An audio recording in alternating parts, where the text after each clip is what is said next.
Samarqandning Qoq markazida eng ko'p qaysi mashinalarni uchratish mumkin? Biz Mirzo Ulug'bek ko'chasida 1000 ta avtomobil sanadik. Mana natija. Umumiy hisobda videomiz 30 daqiqa davom etdi va shu vaqt ichida kameramiz oldidan 1308 ta avtomobil o'tdi. Avval yo'lning chap tomonidagi barcha avtomobillarni sanadik, keyin esa o'ng tomoniga o'tdik.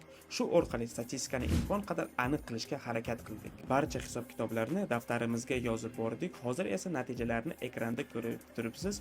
Xo'sh, mana bizning top 5 natijalarimiz. 5-o'rin Damas va Labo, jami 106 ta. 4-o'rin Spark, atigi 3 ta farq bilan 119 ta.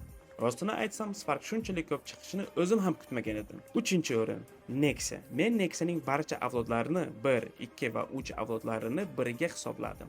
Natijada 198 ta avtomobil. 2-o'rin esa meni haqiqatan ham hayron qoldirdi. Men uni asosiy favorit deb o'ylagandim va bu Cobalt. 30 daqiqa ichida 247 ta Cobalt sanadik. Endi esa birinchi o'rinda qaysi mashina ekanini o'ylab ko'ring. Lekin undan oldin like bosib obuna bo'lib qo'ying, chunki bunday kontent hali ko'p bo'ladi. Va nihoyat birinchi o'rin Gentra Velocetti.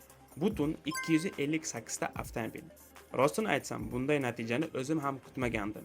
Demak, mana u O'zbekistonning haqiqiy xalq avtomobili. Farqi atigi 11 ta mashinaga bo'lyapti. Bu hali boshlanishi. Agar bu video 2000 ta like yig'sa, keyingi safar Dagbitskiy ko'chasida 5000 ta avtomobil sanaymiz. Like bosishni unutmang.